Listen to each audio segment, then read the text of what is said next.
Oke, sudah tepat di jam 19. Kita lihat sudah ada beberapa peserta yang masuk pada malam hari ini. Kita lihat sudah terkumpul 33 peserta. Oke, sebelumnya boleh perkenalkan lebih dahulu nama dan domisilinya dari mana. Kita perkenalan dulu lah ya Bunda. Sambil kita menunggu yang lain masuk. Boleh ditulis di kolom chat komentar ya ya Bunda.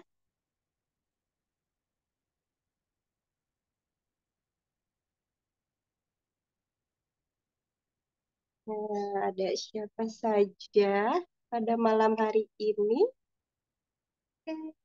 Ada Arianda dari Karawang, ada Firja dari Tegal, Tia dari Jakarta Timur. Assalamualaikum, saya Selva dari Bandung. Waalaikumsalam. Ada jauh-jauh ya. Ada Monika Sari, Bunda Monika Sari dari Pekanbaru. Ada Bunda Fauzia dari Salatiga. Alhamdulillah ya, dari seluruh Indonesia sudah pada hadir. Ada Bunda Dian dari Semarang. Ada juga Bunda Afina dari Tasikmalaya. Dari Bunda Rina dari Bogor. Salam kenal semua. Salam kenal Bunda.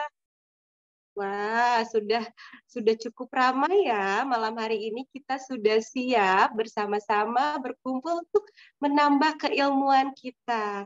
Karena pada dasarnya menjadi seorang orang tua, menjadi ibu adalah belajar sepanjang masa.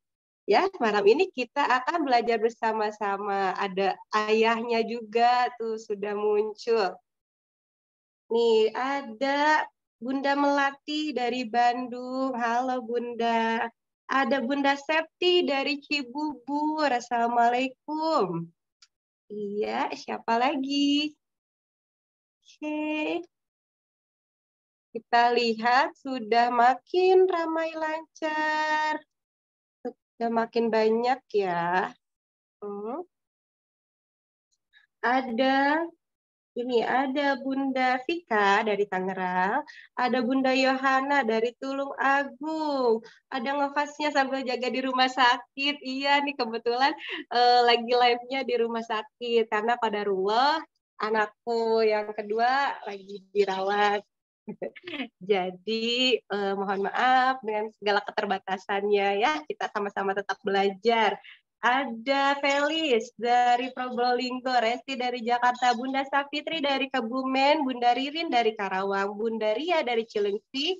Wah, semakin ramai lancar ya Bunda. Saya sampai tidak sanggup membacakan satu persatu karena semakin ramai sekali. Baiklah, kita lihat lagi, ada Bunda dari Palangkaraya, dari Ambon. Dari mana lagi ini ya Allah, dari Bandung, amin. Semoga anaknya cepat sembuh, amin. Terima kasih doa-doa baiknya ayah bunda semua. Semoga berbalik pada ayah bunda. Baiklah, kita lanjut mulai saja acara malam hari ini. Assalamualaikum warahmatullahi wabarakatuh. Selamat malam ayah bunda semua. Apa kabar hari ini? Alhamdulillahirrabbilalamin, senang sekali kita semua akhirnya bisa tiba di hari kelima dari rangkaian acara Bunda Cinta Literasi yang dari rangkaian demi rangkaian acara setelah kita lewati. Maka sampailah kita pada malam hari ini. Jadi waktu kemarin-kemarin kita telah belajar seputar motorik kasar, motorik halus, dan stimulasi bahasa. Malam hari ini kita akan belajar bersama-sama tentang overstimulasi. Nah, kata orang, tak kenal maka kita tak aruf. Sebelumnya, perkenalkan terlebih dahulu, nama saya Indri Komaria SPD. Latar belakang pendidikan saya adalah seorang guru sekolah dasar, seorang seorang certified read and think aloud trainer, dan ibu dari 3 orang balita. Maka dari itu, saya juga ikut bersama-sama kita akan menyimak tentang materi kali ini. Malam hari ini saya akan menemani ayah bunda semua, sambil saya sendiri pun penasaran, apa sih itu overstimulasi? Karena masih masih jarang sekali dibahas dan kita pun masih agak awam gitu mendengarnya ya, kurang terlalu familiar dibanding kayak motorik kasar. Oh iya, masih sering dibahas. Nah, overstimulasi ini ternyata materi yang cukup baru yang disahkan oleh organisasi Fisio Dunia. Masya Allah ya, ya Bunda, kita beruntung sekali bisa mendapatkan akses ilmu terupdate. Karena itu jangan sampai disia-siakan, tonton, kita simak penjelasan materi ini sampai habis. Kalau perlu siapkan catatannya, alat tulisnya untuk kita bersama-sama menyimak dan mencatat rangkuman poin demi poin yang pentingnya. Sebelumnya, saya hari malam ini tidak sendiri. Saya akan menemani pemateri kita, yakni Bapak Sopil Yuda SST PTRM Plus. Sebelumnya saya izin membacakan dulu profil beliau.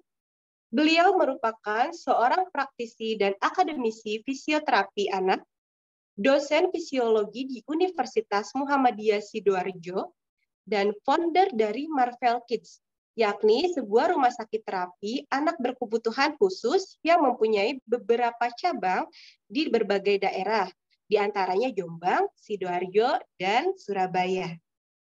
Oke, ya, sudah terlihat di sini Bapak pemateri kita sudah nampak hadir ya. Oke, Ya, Bapak. Assalamualaikum Assalamualaikum, Bu Bapak. Indri. Iya. Bapak terima kasih sebelumnya sudah meluangkan waktunya untuk memberikan apa pengalaman terbaru, ilmu-ilmu baru pada ayah bunda semua malam hari ini. Terima Semoga kasih. bermanfaat ya. Amin, amin. Karena kan untuk materi overstimulasi ini masih cukup baru ya Pak. Kita Ya, sebagai ya. orang tua awam tuh masih jarang mendengarkannya. Oke. Bisa Bapak kita mulai saja? Boleh saya share screen ya. Oke, boleh. Baiklah, serahkan kepada pemateri kita, Bapak Yuda. Silahkan. Oke, Assalamualaikum warahmatullahi wabarakatuh.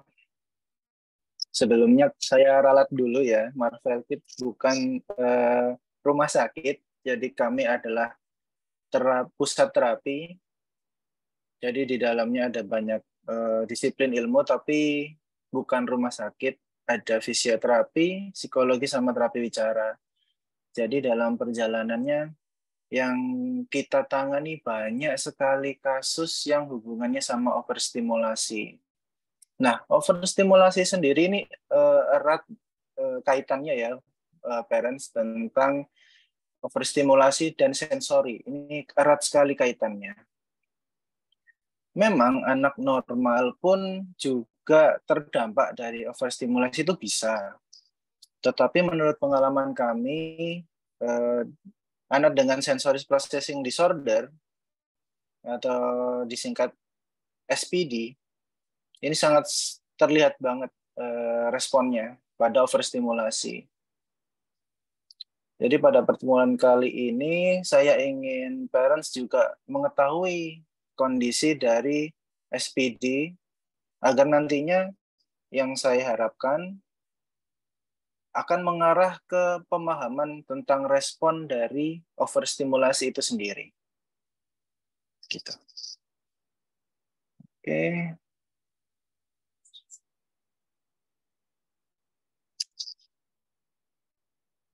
Nah, di sini pemahaman tentang overstimulasi ya. Kalau yang saya cari yang paling baru ya ini dari Olivia sama Erlin di 2021. Saya belum menemukan yang lebih baru lagi dari ini. Jadi menurut Olivia dan Erlin, overstimulasi ini mereka berbicara tentang kondisi, suatu kondisi.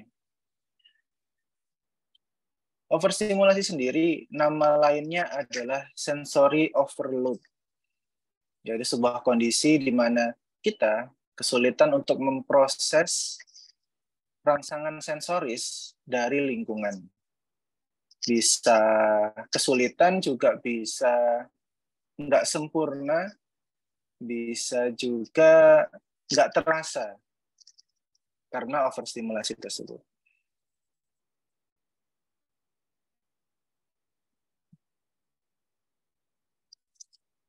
Jadi overstimulasi mengacu pada rangsangan lingkungan ya Bapak Ibu.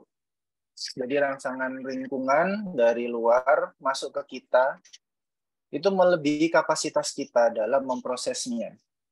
Nah, ini sangat berpengaruh pada anak dengan sensor processing disorder.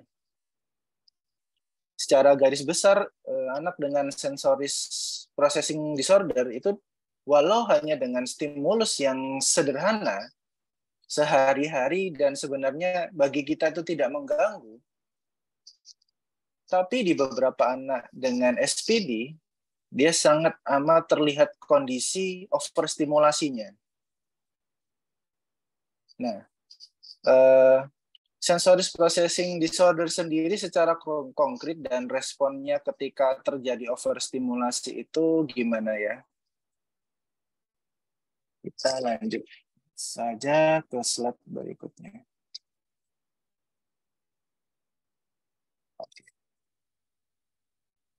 Jadi sensor processing disorder sendiri itu karena ada masalah di central nervous system-nya dalam memproses sensoris yang masuk. Nah, ini bisa sampai melibatkan masalah kognitif, fisik, sosial, dan emosi. Jadi gangguan ini seperti yang saya sebutkan tadi, dia mengganggu respon sensoris tersebut lah. Jadi di sini juga disebutkan ada 4 output dari overstimulasi tersebut, bisa sensory sensitif, sensory avoiding, sensory defensif, dan sensory over response.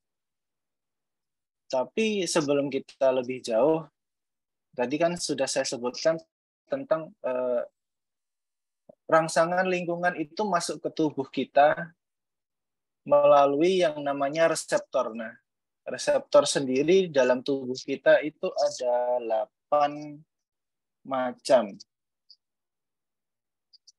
Nah, ini yang mungkin dulu parents taunya hanya 5 ya, atau kita familiarnya membahas tentang panca indera. Panca itu 5. Tetapi sebenarnya reseptor sendiri itu ada 8. Oke, panca 5 masih hafal ya, parents? Ada taktil. Taktil ini hubungannya adalah rangsangan sentuhan. Bisa sentuhan, bisa tekstur yang mengenai kulit seperti menginjak pasir, menginjak rumput, itu masuk ke taktil informasinya. Oh, saya menginjak rumput, tanpa kita lihat, kita tahu dong kita nginjak apa. Asalkan kena kulit. Oke. Reseptornya ada di kulit, taktil itu. Kalau panca indera, selain taktil, itu ada visual. Visual ini berhubungan dengan stimulasi melihat, bisa kategorisasi warna, misalnya merah itu mobil merah, oh ya mobil yang berwarna merah, kita tahu dari informasi visual. Bisa bentuk segitiga, kotak, bisa ruang 3 dimensi seperti ruangan kamar mandi. Informasi itu masuk ke visual, bisa letak. Jadi letaknya ada di mana, kita bisa lihat dan menjangkau. Jarak juga, ketika waktu kita menyetir kendaraan, kita bisa memprediksi jarak, itu adalah input yang masuk ke mata. Reseptornya ada di mata. Fungsinya untuk melihat. Terus taktil, visual, ada lagi pengecap. Nah, pengecap atau gustatory. Ini reseptornya ada di oral. Dengan informasi pengecap ini, parents bisa mengetahui tentang informasi rasa. Bisa manis, Oh, ini rasanya manis, asin, dan lain sebagainya yang hubungannya dengan taste. Kemudian ada olfaktori atau penciuman atau bau. Reseptornya ada di hidung. Jadi informasi bau-bauan seperti wangi, terus bau tidak sedap itu reseptornya ada di hidung. Kemudian ada yang kelima itu auditori. Auditori ini tentu hubungannya dengan suara. Bisa suara kendaraan, bisa suara berupa panggilan, misalnya memanggil nama hey, itu kan masuknya lewat telinga. Responnya, reseptornya ada di telinga. Atau mungkin ketika kita di depan ada tukang bakso yang lewat, nah tukang bakso yang lewat kan pukul-pukul kentongan gitu ya, ting ding ding ding gitu. Itu informasi masuk ke reseptor telinga berupa auditori. Nah, itu tadi panca indera yang ada 5, dan yang 3 ini mungkin kurang familiar ya. Jadi ada visual, ada vestibular, ada proprioseptik, sama interoceptor. Ini saya bikinkan slide tersendiri supaya lebih jelas. Oke. Vestibular dikenal sebagai balance and movement sense. Balance dan movement sense. Jadi dia merasakan keseimbangan. Responnya dari mana? Dari sistem gaya gravitasi. Jadi dia memberikan informasi mengenai posisi kepala dengan permukaan bumi. Jadi ini miring atau enggak sih? Pernah enggak parents ketika berkendara di pegunungan. Jadi waktu pas tanjakan itu kerasa miring. Nah, itu salah satu input informasi dari vestibular. Selain ke arah sensasi keseimbangan, dia juga merespon stimulasi dari gerakan mata, koordinasi gerakan mata dan kepala, seperti melirik. Ketika kita melirik, keseimbangan kita nggak hilang dong. Jadi kita melirik sambil jalan masih bisa. Kalau keseimbangannya hilang, melirik, orangnya jatuh. Beberapa kasus seperti stroke, itu juga gitu. Melirik, hilang, jatuh. Kalau ada masalah. Nah, itu berimbas pada itu tadi. Equilibrium itu ya garis besarnya ke arah ke balance juga, terus ke tonus otot, penglihatan dan pengenalan, dan emosi. Jadi koordinasinya, ini lebih tepatnya di koordinasi, tidak satu persatu. Kemudian ke emosi juga. Nah, jika terganggu, ada kasus namanya vertigo.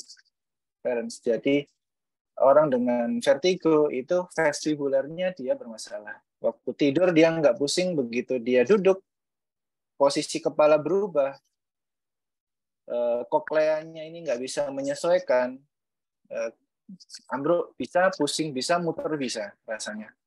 Muter itu. Dunianya yang berputar di dia. Mungkin ada yang pernah vertigo, bisa nanti kita sharing. Selanjutnya tentang proprioseptif. Nah, proprioseptif ini adalah sensasi posisi tubuh. Dia reseptornya ada di otot dan kapsula ligamen. Ototnya ada di muscle spindle. Jadi dia bisa merasakan posisi. Jadi misalnya parents coba pejamkan mata, terus tangan yang kanan diluruskan, terus coba tangan kiri disejajarkan dengan tangan kanan. Tanpa input sentuhan, tanpa kita lihat, kita bisa mensejajarkan tangan kanan dan kiri. Itu salah satu contoh input dari proprioseptif. Dia merasakan sendi menekuk, sendi lurus, sendi ditarik. Setiap bagian tubuh tahu bagaimana rasanya bergerak. Itu proprioseptif. Sensasi gerak. Kalau vestibular tadi keseimbangan. Nah, interoceptor. Jadi kalau interoceptor ini dia mengirim informasi dari dalam tubuh. Nah, lingkungan itu ada lingkungan luar, ada lingkungan dalam. Kalau interoceptor dia mengirim informasi tentang yang ada di dalam tubuh kita, seperti temperatur, misalnya kita kok panas di dalam tubuh, sumuk, kita nyalain kipas angin. Terus rasa lapar. Oh, aku lapar, aku harus makan. Rasa haus, jadi dia kehausan itu kan otomatis ya kita merasakan itu. Nah, di beberapa anak itu nggak terasa loh lapar, haus, jadi timbul masalah namanya picky eater. Nanti larinya ke situ. Termasuk ke bladder, jadi buang air besar dan air kecil itu juga di beberapa anak kesulitan. Nah, kita harus tahu nih interoceptornya gimana. Karena interoceptor itulah yang memberikan informasi, oh kebelet pipis nih, kebelet pup nih. Nah, itu interoceptor yang mengingatkan pada kita.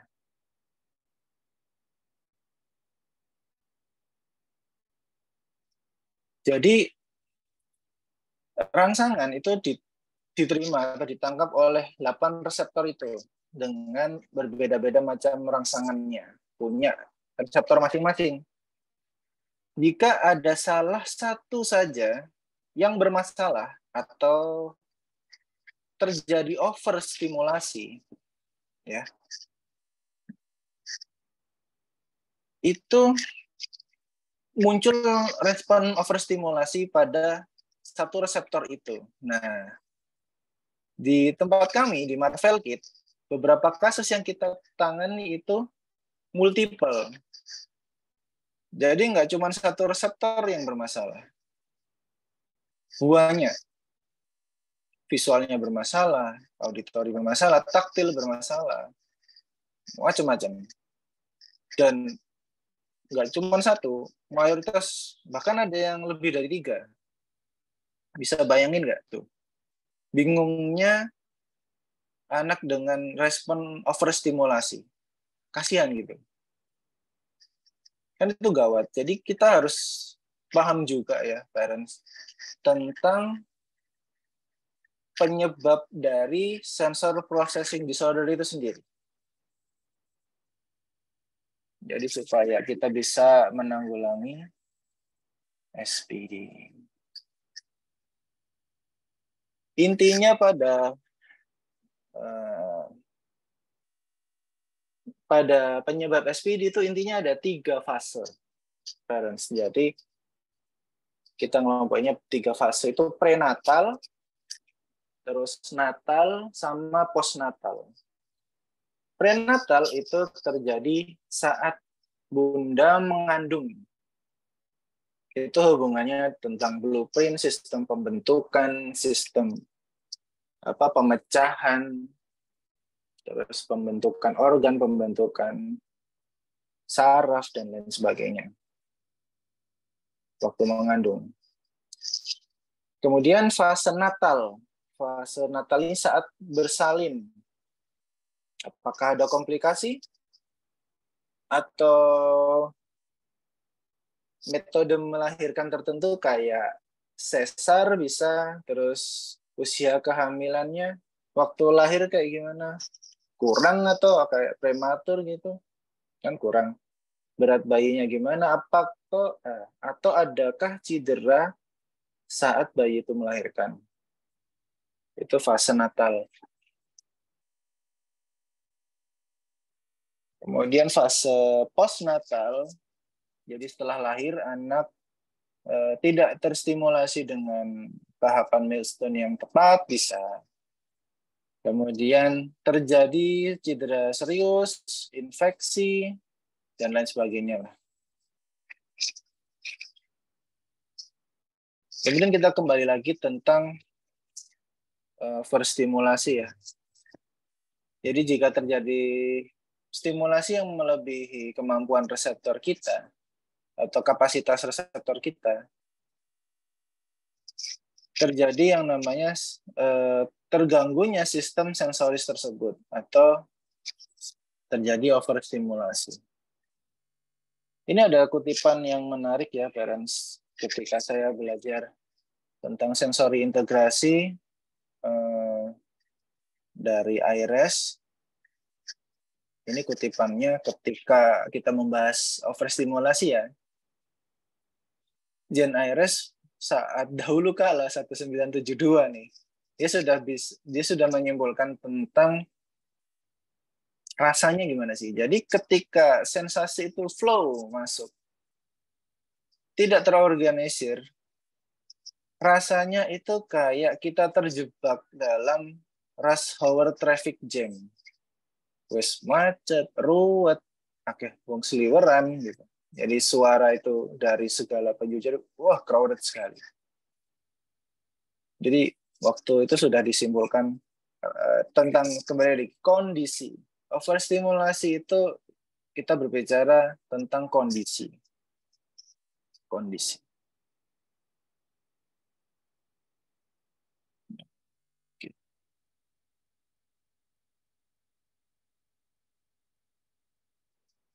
Nah, pada individu yang mengalami overstimulasi, itu terdapat gangguan.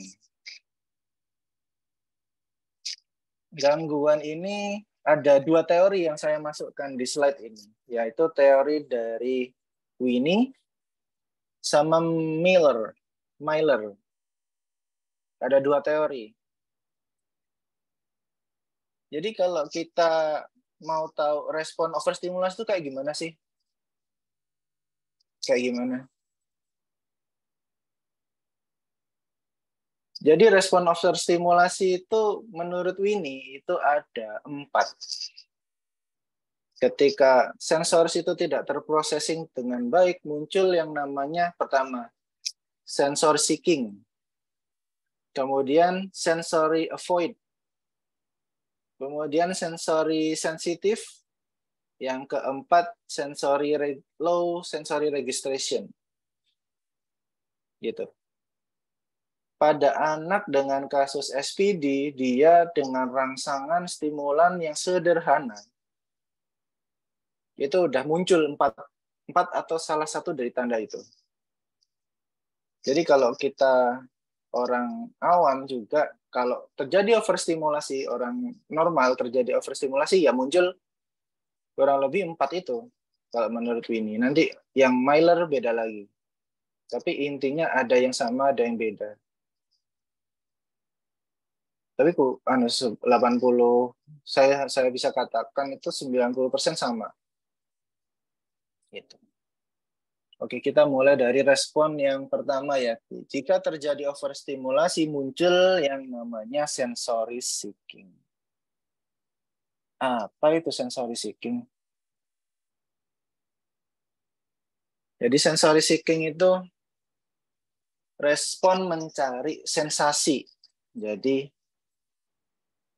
justru malah anak ini menuju input sensoris yang tinggi, yang over, justru malah dikejar.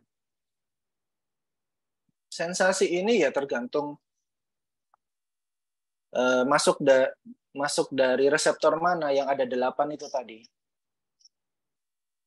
Gitu. Kita ambil contoh misalnya overstimulasi pada auditory dengan output sensor seeking misalnya gitu. Apa yang terjadi pada anak tersebut?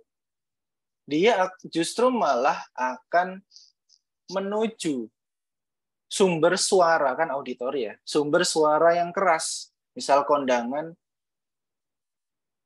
anaknya malah lari menuju speaker. Bahkan di beberapa kasus itu telinganya ini ya diletakkan di depan speakernya, bayangin.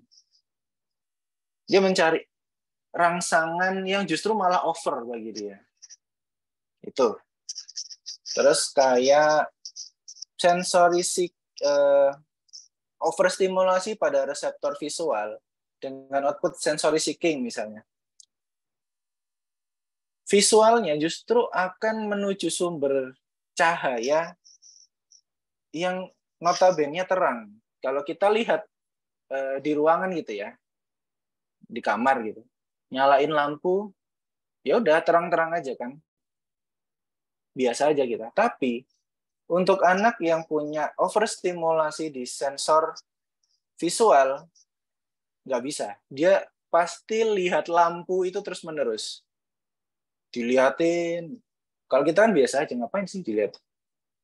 Tapi bagi anak tersebut tuh nyaman rasanya. Dia nyari sumber stimulan yang justru malah over buat dia. Dia lihatin lampu, terus kalau dibawa ke mall nggak bisa diem. Dia lari ke etalase yang dihias dengan berbagai macam cahaya, lampu, warna yang sangat mencolok. Dia justru malah ke situ.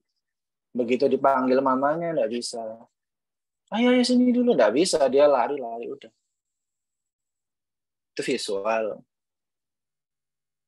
Dan lain sebagainya kayak vestibular ya dia aktif anaknya mencari sensasi keseimbangan, biasanya dia naik-naik kalau vestibular, jadi dia semakin rasa rangsang itu tinggi dia malah nyari, jadi naik tinggi nggak ada rasa takut, naik terus tinggi, ada yang kayak gitu. Kalau proprioseptik ya dia suka pada celah, jadi dia saking seekingnya tentang rasa gerak, dia ada yang hiperaktif, gerak, terus gak ada capeknya. Ada yang dia suka masuk ke celah-celah sempit, derusel, terus lemarinya ambruk gitu juga ada. Ini macam-macam anaknya itu.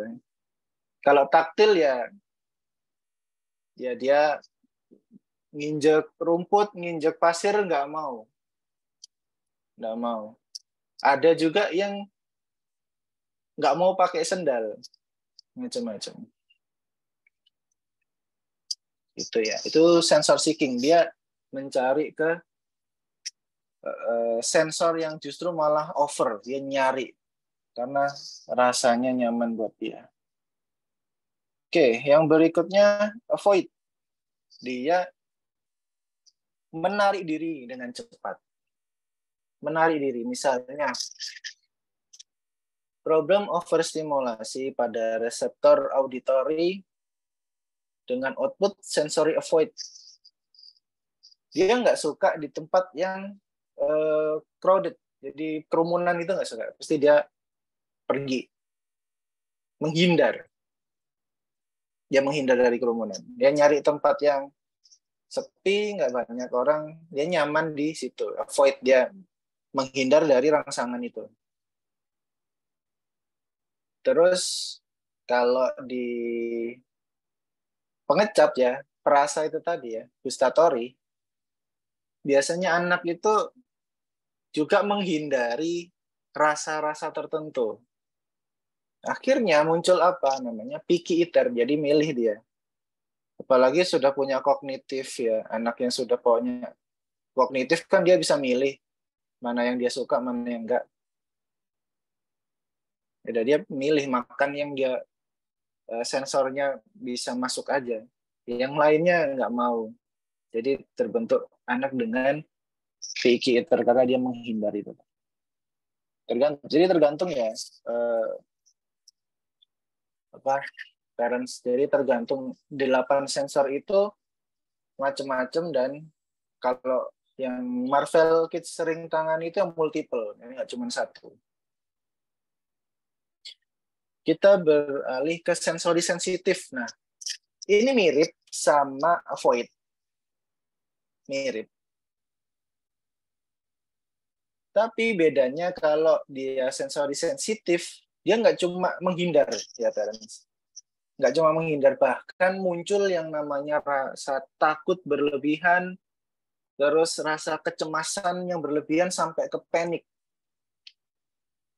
Jadi sebelum ada acara ini, saya sempat sharing sama salah satu panitia tentang kok bahas sensoris kok kita bahas overstimulasi sih. Ternyata ada kasus yang mungkin di sini sensory sensitivity. Jadi dia usianya berapa saya lupa, itu di-drill sama orang tuanya. Latihan yang hubungannya dengan sensoris. Jadi akhirnya sampai suatu ketika terjadi dia shock. Mungkin karena sudah overload, sensorisnya overload, terjadi respon sensory sensitivity, dia shock. Begitu shock, nah shock ini bisa mengarah ke yang lumayan berbahaya, itu kan mengarah ke koma ya teman-teman, parents. Jadi bisa sampai situ. Kalau diruntut mungkin dari sini, tapi butuh pemeriksaan yang lebih lanjut, yang nggak sesimpel itu. Shocknya di mana, di reseptor yang mana, 1-8 itu yang mana, shocknya yang mana, stimulan apa yang bikin shock, dan lain sebagainya. Tapi intinya, sensory sensitivity ini bisa sampai ke panik dan takut banget anaknya. Kelihatan kok. Nah, kita ke yang keempat ya, ini low sensory registration.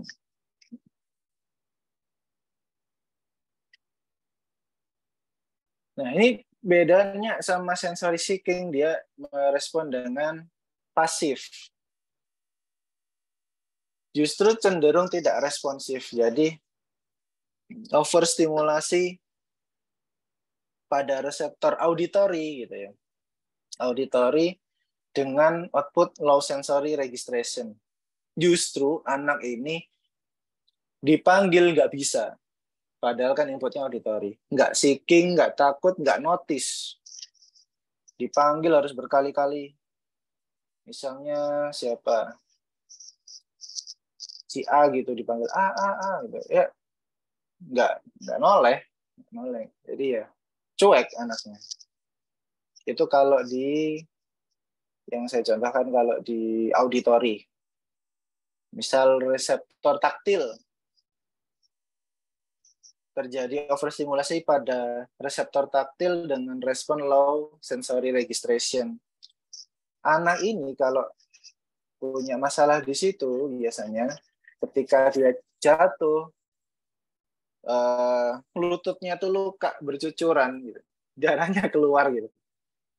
Langsung bangkit, jalan kayak biasa. Rasa sakit itu nggak ada. Jadi dia nggak menunjukkan rasa sakit gitu, nggak. Ya udah, jatuh berdarah, ya udah, jalan lagi. Jatuh lah, berdiri jalan lagi. Jadi berdarah-darah pun dia, bahkan ada yang di bahasa Indonesianya di WW itu ya, digarui terus gitu sampai berdarah. Ada yang kayak gitu. Saking dia low sense registration, jadi dia nggak kerasa. Jadi ini gangguannya karena informasi itu nggak terproses atau tidak tersadari. Ini nggak sadar dia malahan. Justru malah karena over dia nggak sadar. Gitu. Jadi dia juga nggak mempedulikan hal-hal yang kecil juga. Jalan di depannya ada, misalnya itu ya visual, jalan di depannya ada apa, nggak tahu, ditendang aja. Ditendang. Ada Lego diinjek. Kan Lego mencolok ya, parents. Itu nggak tahu dia diinjek. Gitu. Oke, low registration. Tadi tentang itu ya, Winnie ya. Sekarang Myler. Saya juga masukin Myler karena Myler ini yang saya suka, dia punya pandangan tentang sensoris itu mempengaruhi apa namanya, base motor nanti, base motor ini. Oke, bagi Myler ini ada 3 ya, ada, kalau menurut Myler ada 3 subtype-nya, yaitu sensory discrimination, terus ada sensory base motor, terus ada sensory modulation. Apa aja, kita ke slide berikutnya. Nah, sensory discrimination ini mirip tadi ya, yang dia berhubungan dengan incorrect process. Jadi proses di 8 sensor itu nggak benar. Itu bagi Myler masuknya ke situ. Tapi di Myler ini dia subtype-nya nggak 8, tapi 6. Gitu ya. Bedanya di situ. Terus kalau sensoris base motor ini yang saya suka dan saya ingin sharing juga. Kenapa saya masukkan? Nah, jadi secara garis besar itu Myler ini dia lihat ini postural sama gerak. Jadi menurut Myler, overstimulasi pada reseptor proprioseptik dan vestibular, ya, 2 itu, proprioseptik sama vestibular, itu dapat mempengaruhi gerak dan postur. Kalau dibaca ini menunjukkan motor output yang tidak terorganisir yang menunjukkan incorrect proses pada sensorisnya dan mempengaruhi postural control, terus ke postural itu sendiri sama perkembangan koordinasi dari gerak.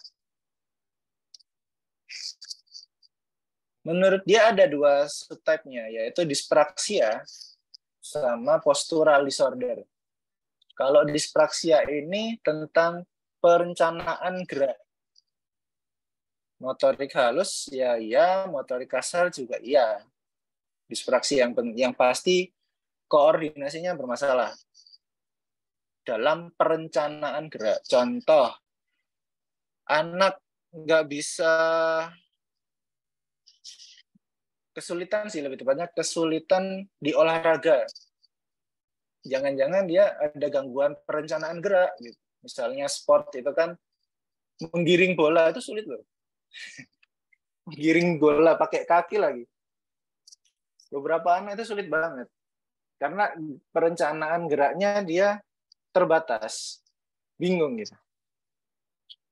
Terus memainkan alat musik gitu. Gitar. Gitar itu tangan satu sama satunya kan geraknya beda, itu bingung. Karena dengan dyspraxia. Kalau kita berbicara tentang akademis yaitu hubungannya kayak menulis. Yang sederhana ya, menulis itu anak dyspraxia sulit menulis. Kalaupun bisa tulisannya jelek. Tulisannya jelek. Tapi kalau dia bisa mengkoreksi tulisannya ya udah tidak termasuk. Tapi kalau udah dikoreksi tulisan masih jelek, nah itu mungkin harus dicek lebih lanjut. Dia sulit juga menggambar. tulisan sampean. Menggambar itu sulit juga, gambarnya nggak bisa bagus. Motorik harusnya bermasalah. Kalau mewarnai juga dia bisa keluar garis, karena walaupun itu ruangnya besar, misalnya kotak atau bulat itu besar, keluar, padahal kan besar gitu, harusnya bisa di dalam, dia keluar terus, sulit. Menggunting juga gitu, menggunting nggak bisa rapi atau nggak bisa lurus, itu coba diperiksa apakah cuman gangguan motorik yang kurang latihan atau sampai dyspraxia. Nggak tahu kalau nggak dicek. Terus gangguan postural. Nah, gangguan postural ini yang sering itu anak dengan wasting, parents. Nah, wasting. Ayo, siapa yang anaknya wasting? Banyak loh ini. Wasting. Itu dia output dari gangguan posturalnya. Kalau menurut si Myler ini dia dari vestibular sama proprioceptik yang harus dibetulin. Terus anaknya kalau jalan gitu papasan sama temannya nggak sengaja ketenggor udah munting, munting jatuh terpelanting. Padahal nggak didorong nggak dia cuman kesenggol dikit kok gitu udah jatuh. Oke, ada yang jinjit juga ya parents ini ya anaknya. Wah, seru kayaknya. Terus gangguan posturnya juga biasanya ditemukan pada anak yang kalau main gitu ya, dia lebih sukanya delosor tengkurap gitu. Nggak main. Lama bisa. Tapi kalau suruh duduk, blet. Nggak bisa lama duduk tegak di kelas, mesti tengkurap dia. Apalagi pelajarannya tidak dia sukai, pasti udah bukunya dibuat bantal.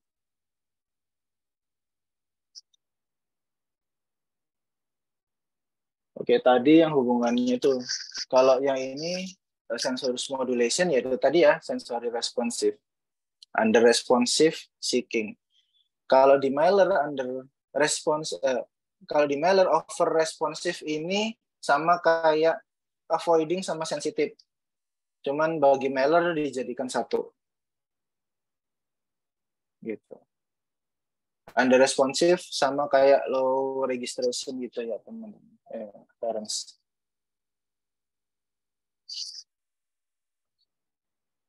Jadi banyak anak sensor processing disorder itu yang merespon input sensoris di lingkungan itu macam-macam. Bisa over ya tadi ya. Bisa over tadi kan kategori Myler dia bisa avoid sama sensitif itu. Akhirnya anak dengar suara keras panik dia. Atau marah suara keras dia balik marah bisa. Under responsif juga seperti yang saya contohkan tadi, dipanggil berkali-kali, nggak ngerespon. Jadi dia mengabaikan instruksi, ambil ini, ambil itu. Nggak digubris, nggak digagas. Atau seeking yang dia justru malah menuju ke sumber rangsangan. Oke. Jangankan belajar ya, parents.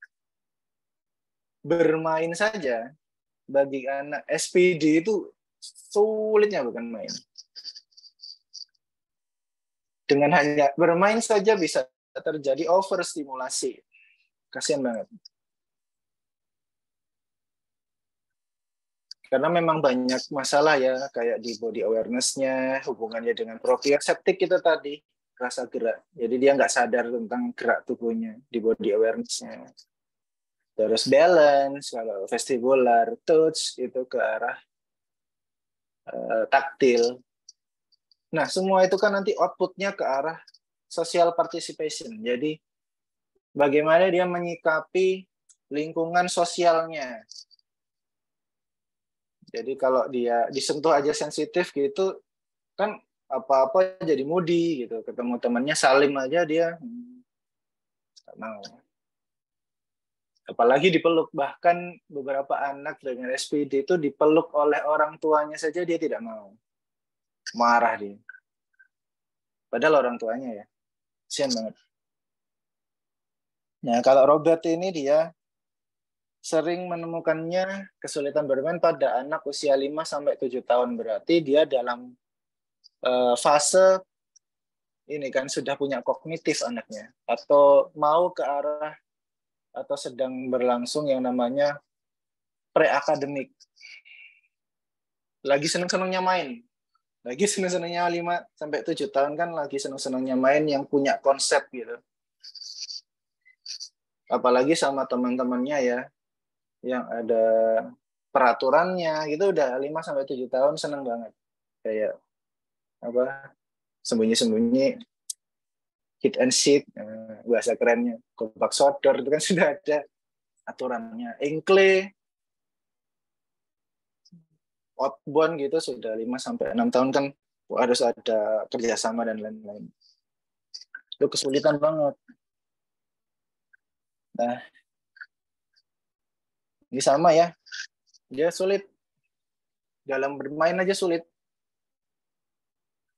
Terutama di proprioceptik dan vestibular yang adalah kunci dalam bermain. Dia bisa lama, soalnya ngaruh ke fokus kan, dia bisa lama duduk itu kan fokusnya juga. Terus juga kalau dia terjadi overstimulasi itu menguras tenaga loh. Bisa kayak orang takut ketinggian. Kalau kita ketinggian tertentu kan otomatis takut ya, wajar.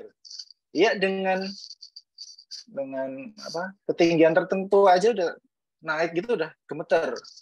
Gimana coba? Rasanya kayak kita lihat bawah di ketinggian yang sangat tinggi ya, menaranya Masjid Agung gitu. Takut gitu. Itu capek banget nahannya. Capek banget.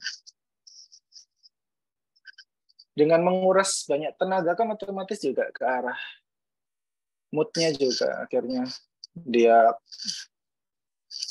ogah-ogahan bermain sama temennya dan gitu. Terus ada ini juga nih kasus yang dia maunya menepuk gitu, kebanteran jadi terlihat memukul gitu. Ini main malah lompat apa nabrak temennya. Mungkin karena perencanaan geraknya kurang, persepsi jaraknya kurang juga bisa. Nah itu harus detail ya Bapak Ibu. Kalau kita di dunia istilahnya pediatri, banyak kasus sensoris processing itu harus detail sekali yang kita lihat terutama ya. Ini berdasarkan pengalaman itu unik sekali. Bahkan walaupun sama ya, tipenya sama, reseptornya sama, itu kadang kalau udah kecampur sama kognitif itu respon si anak itu beda-beda. Unik sekali. Anak SPD juga dia kurang explore terhadap mainan baru. Dia juga kesulitan membuat karakter baru, kadang juga mengulangi karakter yang dia lakukan. Misalnya dia cuma mau jadi polisi, jadi tentara dia bingung, padahal sama-sama pegang senjata, kasarannya gitu kan. Dia bingung. Aku jadi polisi aja. Gitu.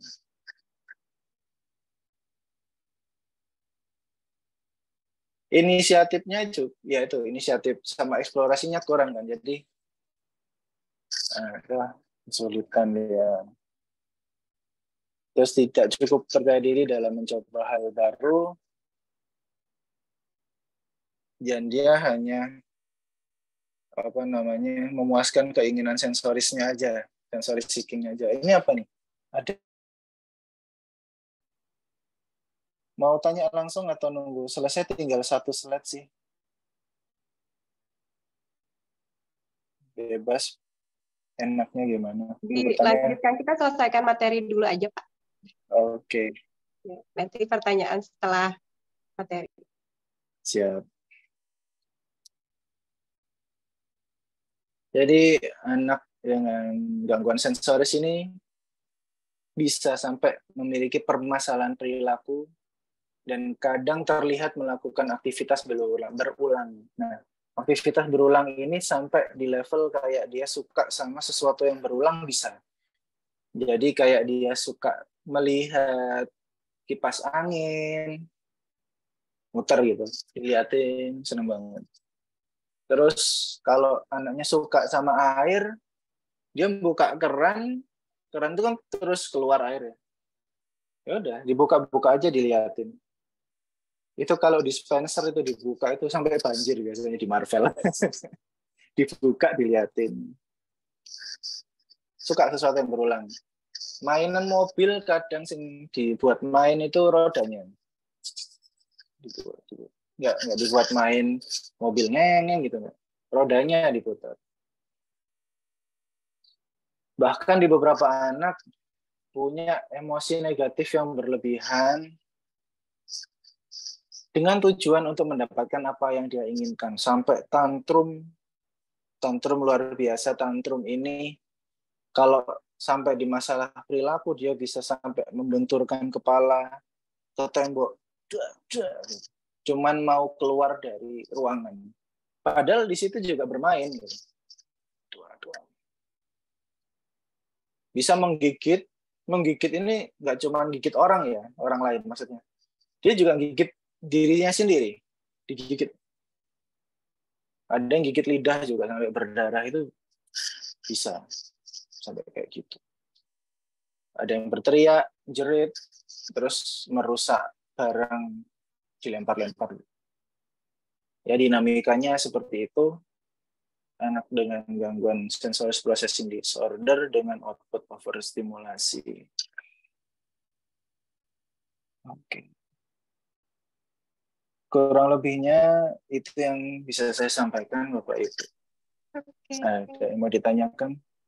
Iya, terima kasih Bapak, materinya sangat bagus sekali sampai saya lihat kita ya dan para orang tua tuh kayak udah tertampar sekali. Ternyata dari overstimulasi ini yang kita lihat tuh gejala-gejalanya tuh kayak sebuah gunung es ya Pak, banyak sekali gitu ternyata akar permasalahannya. Banyak banget. Oke, tidak terasa sudah 1 jam kita bersama, 1 jam kita mendengarkan Bapak menjelaskan materi yang begitu detail, materi yang sangat bagus sekali.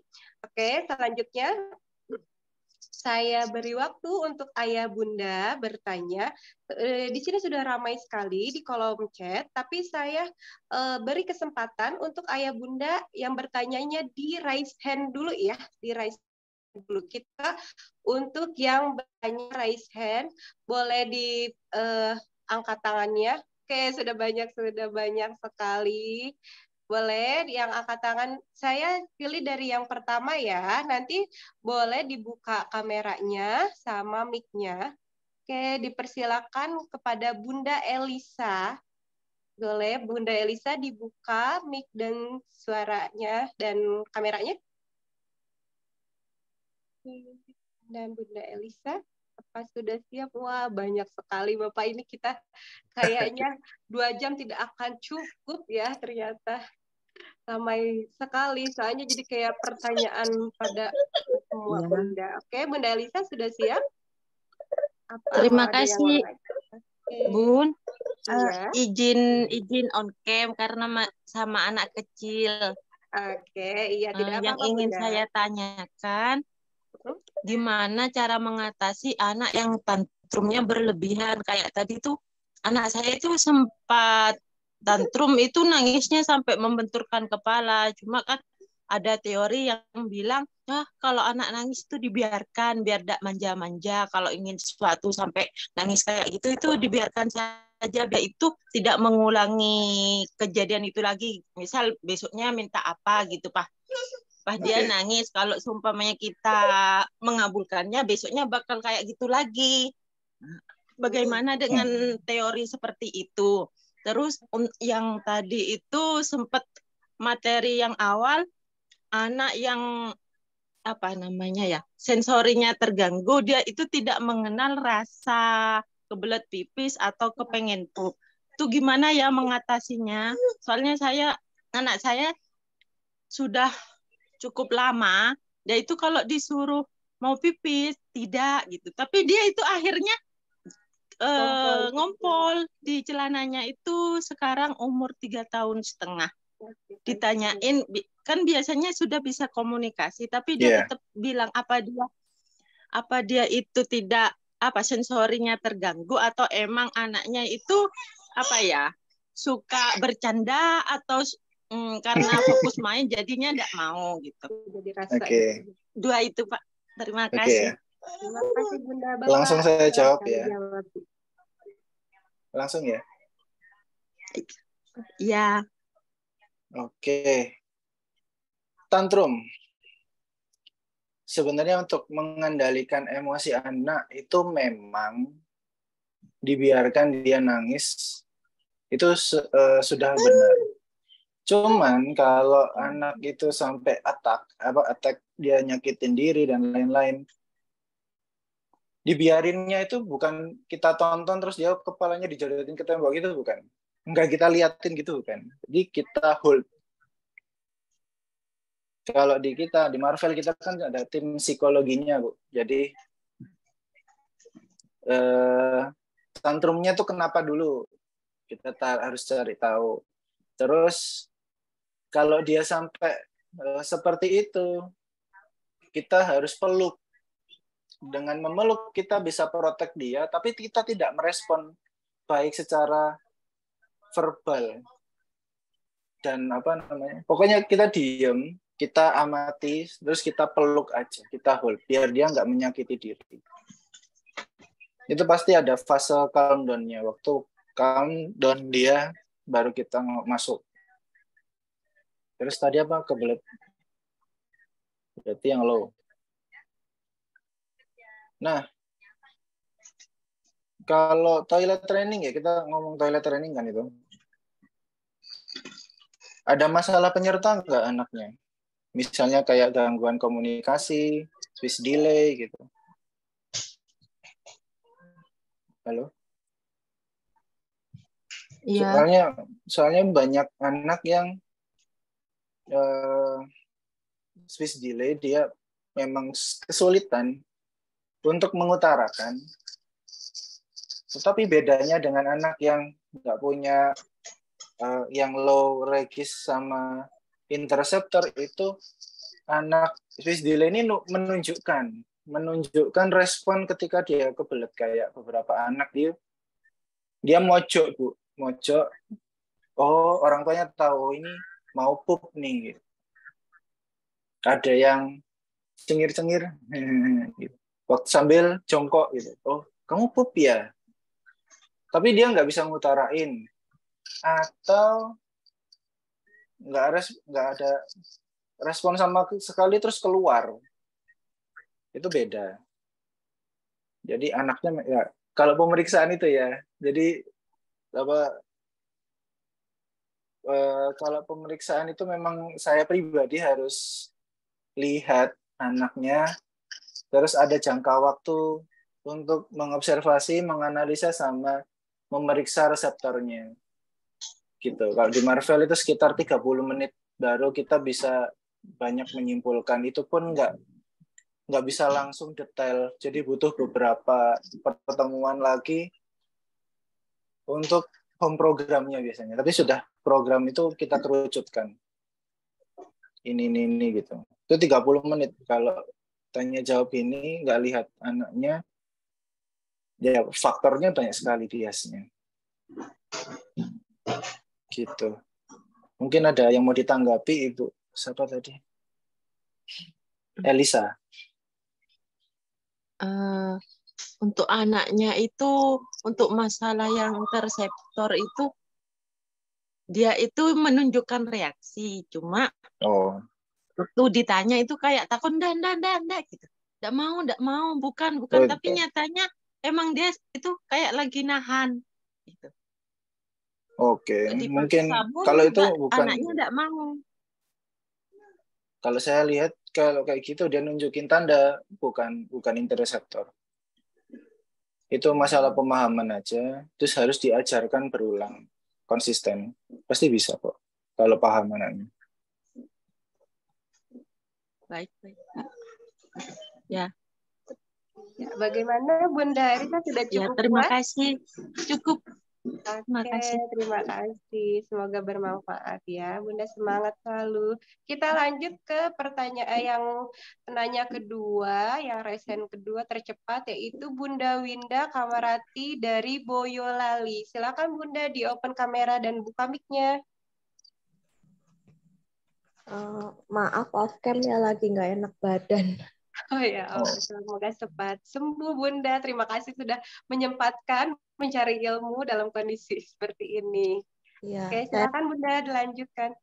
Iya, saya mau tanya, kan anak saya umur 4 tahun 10 bulan, itu udah di sekolahin TK kecil sih. Terus di TK kecilnya itu tuh ada ekstrakurikuler nari dan dia itu paling antusias di ekstrakurikuler nari itu. Nah, anaknya ini nih senang sekolah. Jadi di saat kayak sekarang libur sekolah 2 minggu itu dia nggak betah di rumah. Pengennya kumpul sama teman-teman dan ada kegiatan kayak kegiatan yang dia suka kayak nari gitu. Nah, eh, kalau saya leskan anak itu nari di sanggar, kebetulan di Solo kan ada sanggar tari. Itu bisa menyebabkan overstimulasi apa enggak ya? Gitu. Itu aja. Boleh Pak, lanjut dijawab. Oke.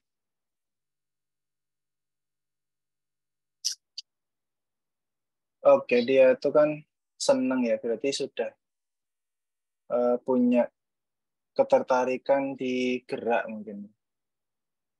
Sebenarnya belum belum tentu apa namanya belum tentu bisa over sih, asalkan nggak punya masalah di reseptornya.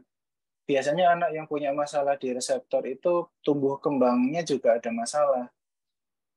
Selama selama ini ikut nari di sekolah enjoy aja kan ya, nggak ada masalah kayak dia akhirnya tantrum atau justru malah apa jadi nggak fokus atau gimana waktu di sekolah itu Bu.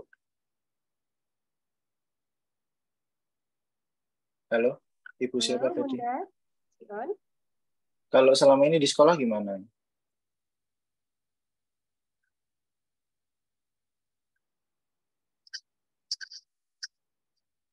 Kalau di sekolah nggak apa-apa ya nggak apa-apa.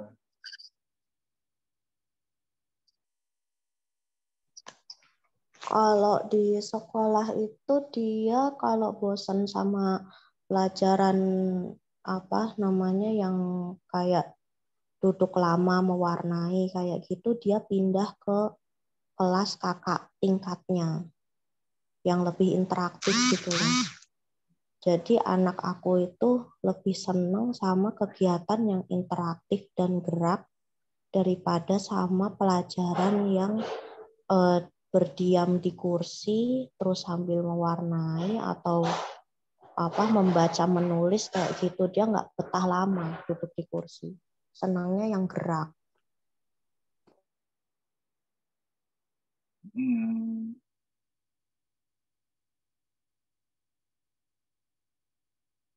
Tapi nggak ada masalah di pelajarannya Bu ya. Maksudnya kayak dia selama pelajaran juga mengejarkan tugasnya, terus juga waktu rapotan juga apa namanya nilainya baik-baik saja.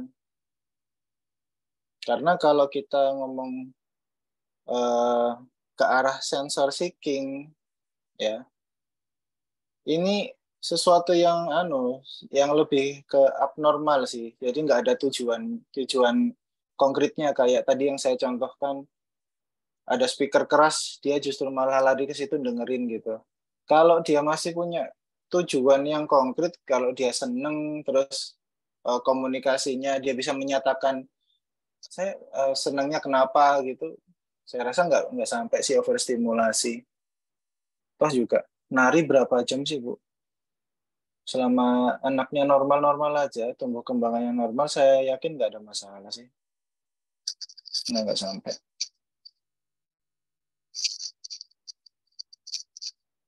Kecuali nek setiap hari terus 3 jam lebih gitu narinya bisa. Ya. Tapi Oke, kayaknya nggak bagaimana kayak Bunda? gitu. Sudah puas? Sudah sih Sudah, terima cukup. kasih. Kita lanjut ke satu lagi pertanyaan yang di raise hand. Kita sebelum ke pertanyaan yang di kolom komentar dari Bunda Eis Ayesa, silakan dibuka mic-nya. Bunda Eis masih ya?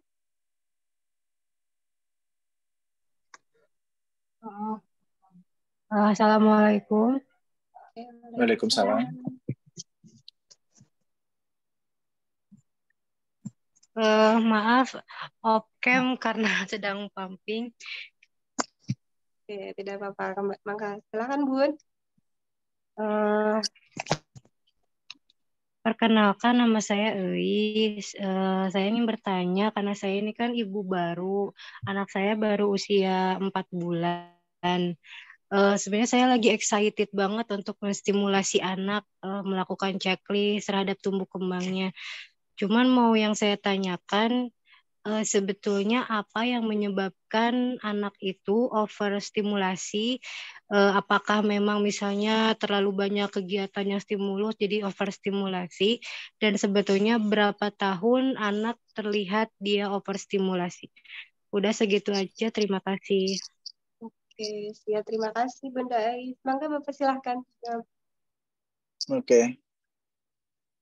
Overstimulasi itu kondisi, Bu ya. Kondisi dia reseptornya nggak bisa menampung informasi dari lingkungan sekitar. Nah, nggak bisa menampung itu kita nggak tahu secara konkret anak ini tampungannya berapa, tampungannya berapa. Kita hanya bisa melihat jika terjadi respon dari overstimulasi tersebut. Kalau ada tadi yang saya sebutkan ada 4 respon itu, kita juga harus curiga apakah terjadi overstimulasi atau tidak. Dan memang harus secara langsung kita, kalau saya pribadi memang harus langsung periksa, cuman secara langsung bisa dilihat dari 4 respon itu, seeking, avoid, sensitive, atau malah low. Ketika kita misal kasih simulasi taktil terus itu habis main water bead, main pasir, main ini loh, kok dipanggil malah nggak bisa merespon.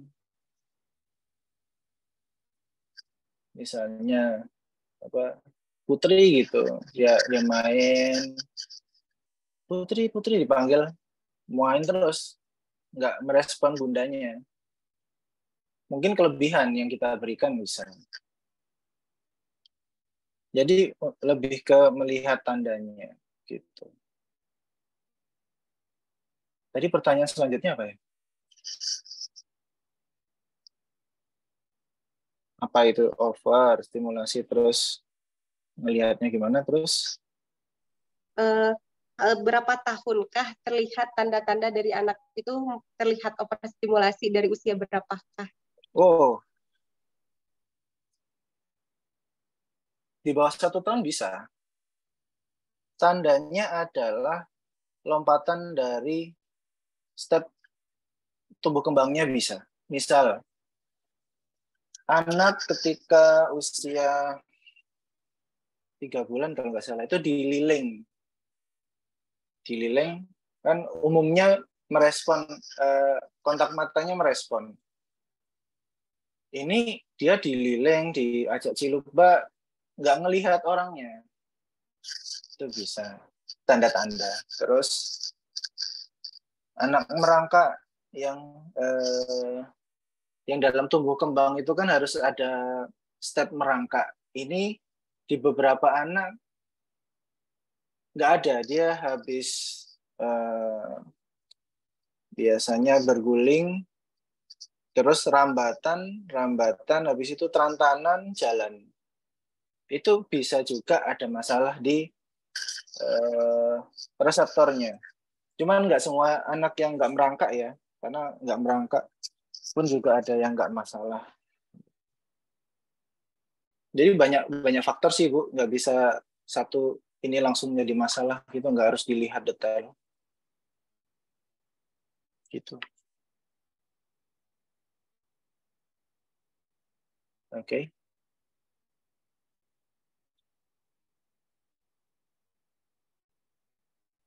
Next mungkin, atau ada yang mau didiskusikan, Bu Elis?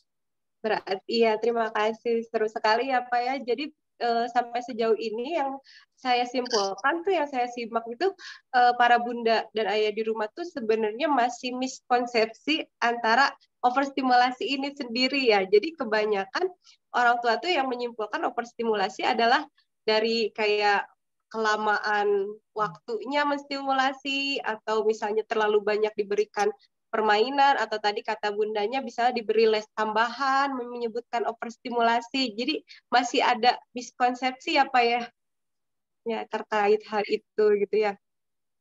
Padahal yang tadi saya bisa simpulkan dari materi yang telah Pak Yuda jelaskan, untuk penyebab overstimulasi ini sendiri, Ayah Bunda, terjadi karena beberapa faktor. Jadi bukan hanya faktor eksternal kita menstimulasi anak, tapi kan dari tiga itu, dari masa kehamilan, masa melahirkan, dan masa pranetal atau setelah melahirkan ya Pak ya, gitu. Iya. Iya, gitu. Izin bertanya Pak ya, kalau misalnya untuk misalnya kan tadi Bapak menjelaskan dalam misalnya di fase melahirkan juga misalnya itu untuk dari fase melahirkan sendiri itu kira-kira seperti apa Pak, misalnya anaknya, pengaruhnya ke anak itu bagaimana bedanya? Oke, fase melahirkan itu kan yang dilihat ya, berat bayi, terus ada nggak cedera waktu dia dilahirkan, kayak misalnya ada beberapa anak yang harus disaksion, itu kan kemungkinan besar ada cedera. Terus yang dilihat kan prosesnya, dia normal atau SC. Terus dari usia kehamilan, dia prematur atau tidak. Dan intinya di fase itu, kematangan si bayi ini lahir itu sudah cukup atau belum. Bisa dia tidak matur dari usia dia lahir, habis itu dia tidak matur karena ada beberapa cedera yang terjadi saat bayi itu lahir. Nah, berat itu kan juga berhubungan dengan jumlah selnya, habis itu berhubungan dengan nutrisinya nanti. Tapi intinya pada kasus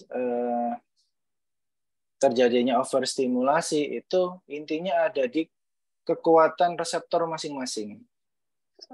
Kalau misalnya saya sama ibu, misalnya ada suara speaker dari orang hajatan gitu, aku enjoy aja tuh, nggak ada masalah. Tapi mungkin bagi Anda, waduh bising banget nih, aku nggak bisa istirahat. Jadi beda-beda dan nggak ada ukurannya. Jadi dia hanya bisa muncul tanda jika terjadi overstimulasi. Misalnya tadi yang kayak dia avoid kan, dia menolak itu tadi, speaker itu tadi. Atau mungkin dia justru malah marah-marah, disamperin marah-marah ke orang ajakannya, kecilin. Ada yang kayak gitu. Nggak ada ukurannya, cuman begitu over langsung terlihat respon.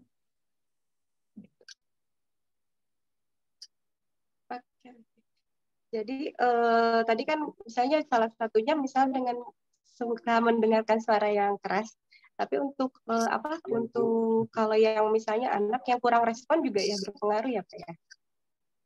Kurang respon itu sama hal yang sederhana, terus yang abnormal. Jadi misalnya speaker itu ada di sangat dekat dengan dia nggak terganggu gitu. Kan kita orang umum punya rasa gitu loh, maksudnya kok nggak bising sih gitu. Padahal itu deket banget, kan abnormal gitu. Kalau menurut kita normal-normal aja, misalnya di ruangan yang berbeda, ya memang ambang rasanya sendiri-sendiri ya. Cuman kan itu nggak normal itu kalau dia deket terus avoid low registration. Bahkan beberapa kasus itu cuman dipanggil namanya itu dia tidak merespon. Dipanggil ya. Siapa sih orang yang dipanggil nggak respon gitu? Jadi ini sesuatu yang nggak normal sih kalau low registration itu. Jatuh, berdarah, dia nggak ngerasain sakit.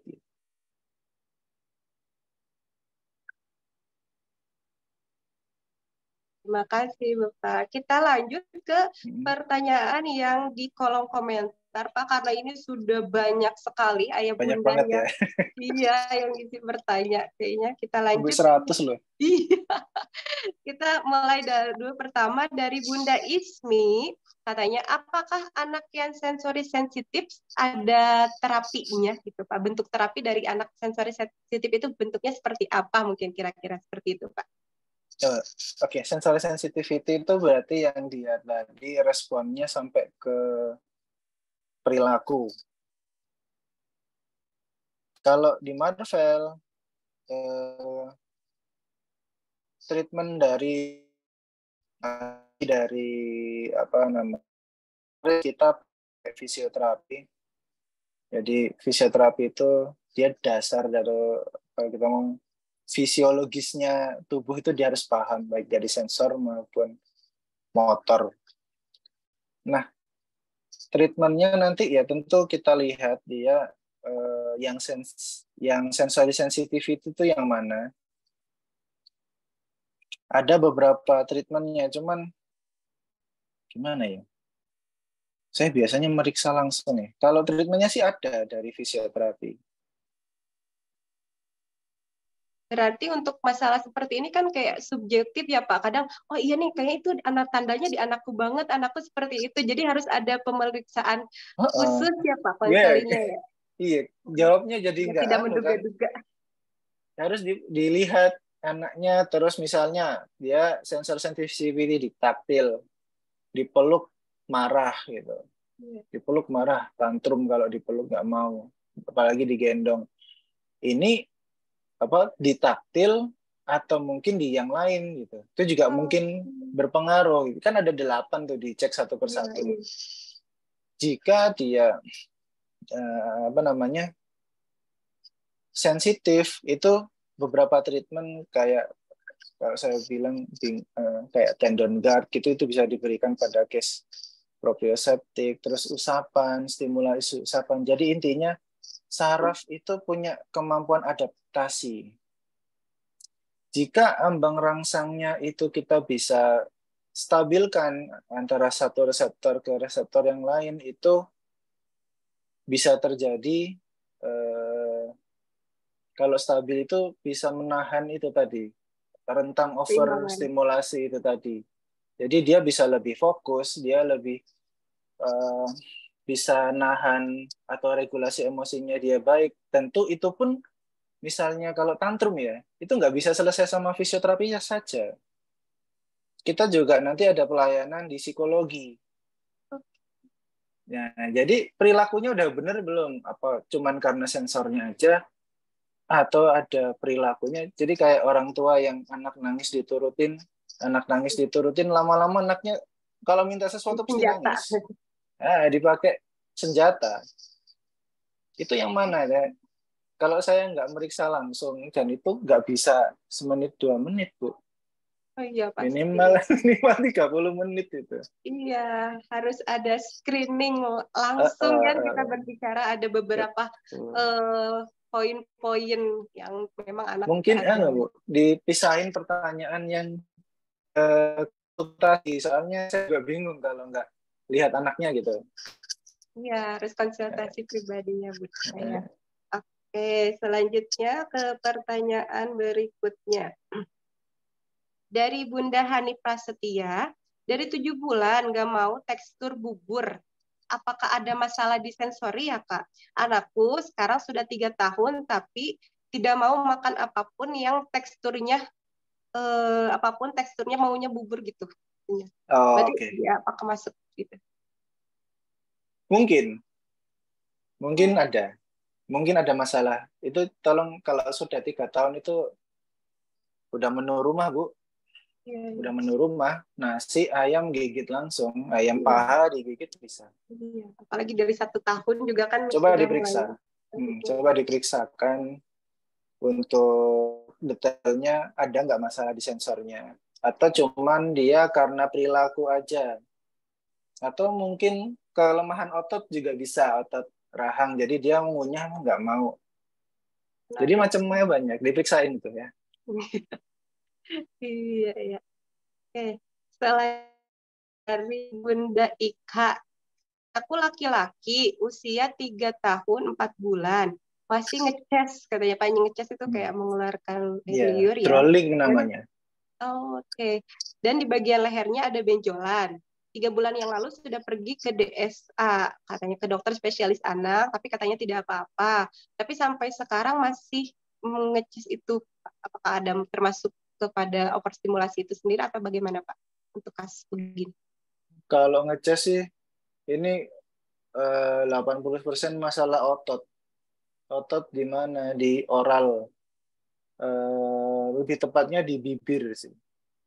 Jadi kalau di Marvel Kit ada fisioterapi, psikologi, dan masalah oral motor itu yang handle terapi bicara.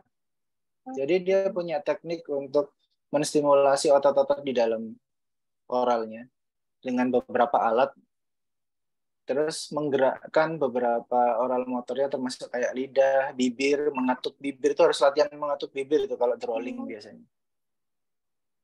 Jadi saya sarankan diperiksa lebih ke arah oral motornya.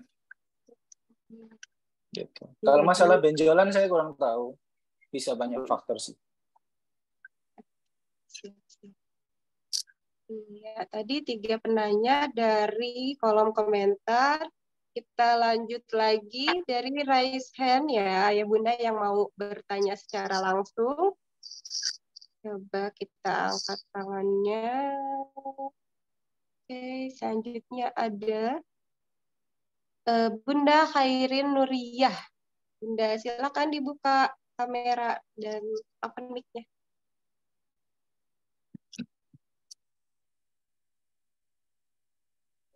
Halo. Masih ada, Bunda? Ya.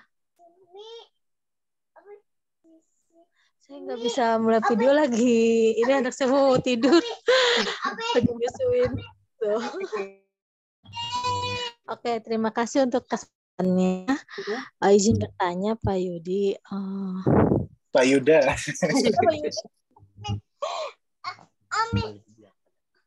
Kalau misalnya apa sih jika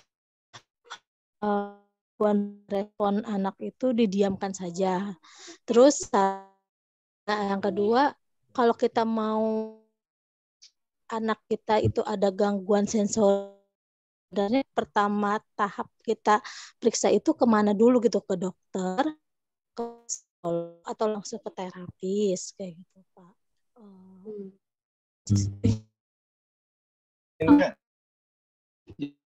Bu. Yang mana sih? Didiemin tantrum tadi tadi. Bukan, didiemnya itu maksudnya gini. Jadi stimulasi. Kasih terapi buat anaknya gitu, karena kita apa istilahnya awam gitu lah Pak, gitu. Kita awam tahu anak ini ternyata punya masalah di sensorinya kayak gitu. Apa sih dampak ke depannya untuk anak ini gitu, jika kita sebagai orang tua tidak tahu anak kita itu ternyata bermasalah di sensorinya. Nah, yang kedua, untuk mengetahui anak kita itu bermasalah dengan sensorinya itu, hal yang pertama kita lakukan itu kita harus kemana dulu, ke dokter dulu, ke psikolog, atau langsung ke terapi seperti itu. Terima kasih. Oke. Kalau dibiarin, menurut pengalaman kami, mayoritas akan terjadi gangguan di level berikutnya. Jadi misalnya, untuk PAUD sama TK dia masih bisa mengikuti pelajaran. Tapi ketika SD, dia nggak bisa ngikutin. Karena lingkungannya beda. Misal di PAUD, di gurunya ada 2. Terus siswanya sedikit. Begitu masuk SD, gurunya 1, siswanya banyak. Mungkin karena dia ada problem overstimulasi, dia nggak bisa fokus dalam kelas. Pasti akan ngaruh ke perkembangan dia berikutnya. Bisa jadi ke arah dia lebih takut untuk show off, jadi grogi anaknya waktu tampil di depan itu juga bisa. Itu mayoritas begitu, tapi memang ada beberapa kondisi yang Allahu alam ya, namanya kita problem di reseptor. Itu kalau reseptor dia normal, nggak apa namanya, nggak sensoris processing disorder, itu ada tanpa stimulasi, ada kasus kayak gitu. Cuman prevalensinya dikit sekali. Dan mayoritas pasti ngaruh ke tahap berikutnya. Dan ketika kita sudah tahu ada masalah, kita coba untuk stimulasi, kita udah telat sama usianya. Karena kalau saraf itu, kita ngomong reseptor itu saraf sensoris ya Bu. Itu paling bagus di usia golden age kalau kita stimulasi. Jadi di bawah, lebih bagus lagi di bawah 2 tahun atau golden, bagus banget. Jadi cepat stimulasinya, lebih banyak perkembangannya, lebih cepat selesai. Terus kalau mau periksa, ya kalau ke arah diagnosa, itu Ibu pilihannya 2 itu. Tumbuh kembang ya, sarankan itu karena menurut saya perkembangan itu lebih detail masalah perkembangan. Terus kalau ke diagnosa, satu lagi ke psikolog, bisa psikologi yang S2 ya, sama psikiater juga bisa. Kalau apa namanya, kalau di terapi kita nggak munculin diagnosa, cuman asesmen dari terapis baik fisioterapi dan lainnya itu bukan ke diagnosa disease, cuman ke diagnosa function. Dari diagnosa function ini kita bisa track dan breakdown masalahnya di problem mana, terus kita ngeracik programnya. Banyak dari dokter yang mengadvis pasien ke kita itu cuma ditulis terapi bicara, stimulasi sensor integrasi gitu. Jadi tulisannya gitu toh. Padahal sampai terapi bicara ini diapakno kan kita harus menganalisa lagi. Jadi tergantung kebutuhan, mau ke analisa ke arah program terapi ataukah ke diagnosa disease gitu. Tergantung kebutuhan. Oke. Selanjutnya atau ada yang mau didiskusikan? Bunda gimana? Bagaimana, masih udah puas? Apa ada yang mau ditanyakan lagi, Bun? Oke, baiklah. Kalau gitu kita lanjut ke penanya berikutnya. Dari kita raise hand. Selanjutnya adalah ada Bunda Erika Imanesti. Silakan Bunda Erika, dibuka mic-nya. Dibuka mic dan kameranya. Silakan. Halo, Assalamualaikum. Waalaikumsalam. Iya, mau tanya nih Kak. Bentar, saya nyalakan kamera aja kali ini. Halo, Assalamualaikum warahmatullahi wabarakatuh. Saya Erika dari Cikarang. Halo, apa Iya. kedengeran? Oh iya. Tadi saya mau menanyakan soal anak saya. Sebenarnya memang dari kecil itu ada kecenderungan dan ada ketertarikan buat ngelihat segala sesuatu yang berputar, misalkan kayak kipas angin, terus habis itu mungkin meteran listrik itu kan, meteran listrik dan meteran air itu ada putar-putarnya itu kan Pak. Terus habis itu suka juga mendekati speaker karena suaranya yang mungkin menarik, atau memang anak saya ada ketertarikan ke arah benda elektronik. Selain karena ayahnya seorang programmer, di rumah memang sering otak elektronik, itu apakah termasuk salah satu tanda overstimulasi, Pak? Oke. Usianya berapa? Usianya sekarang 30 bulan, tapi sudah mulai tertarik kipas angin itu 7 bulan. 30 bulan mau 3 tahun. Ya. Iya. Ada masalah lain nggak selain perilakunya itu? Kalau misalkan dikasih tahu, mungkin anak lain akan tantrum, tapi kalau di anak saya dia bakal cari pojok ruangan, terus berdiri di situ cukup lama sambil diem gitu Pak. Itu aja sih yang selama ini saya ngerasa beda dari anak yang lain. Kurang bisa ini menyampaikan emosinya. Iya. Itu. Ada masalah Regulasi. komunikasi mungkin karena Untuk penyampaiannya. komunikasi, alhamdulillah nggak ada Pak. Oke. Mungkin ada. Jadi itu harus aku kalau ngomong pasti disuruh periksa ya. Kemungkinan besar ada. Ada, dan itu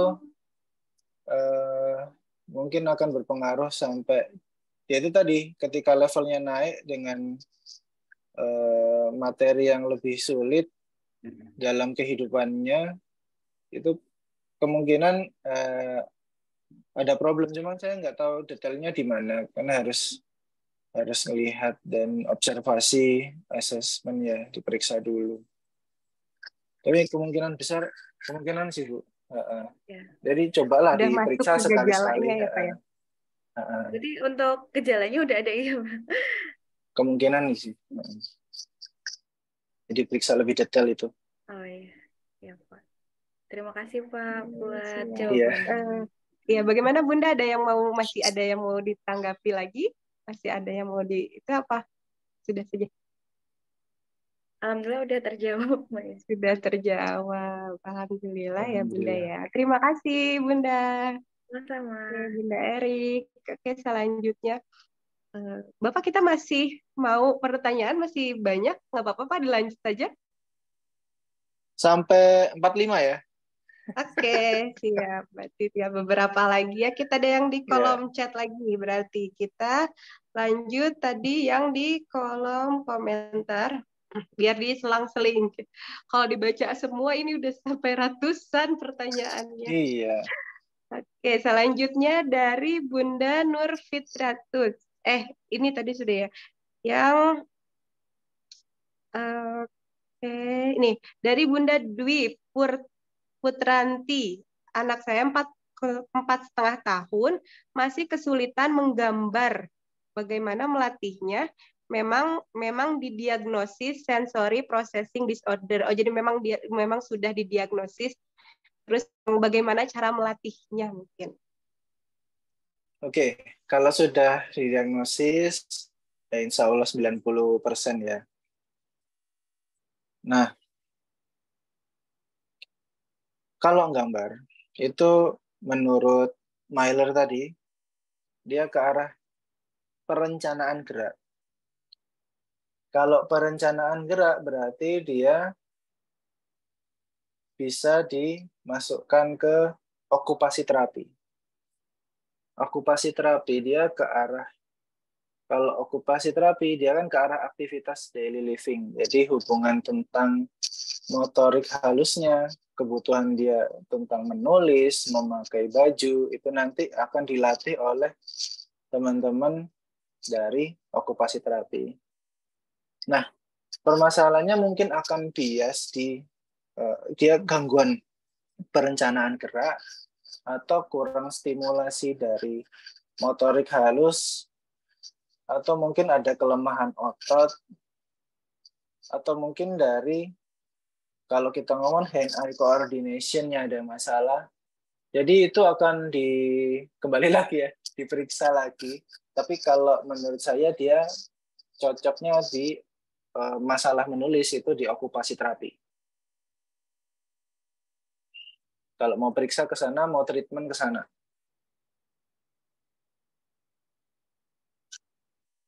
Gitu.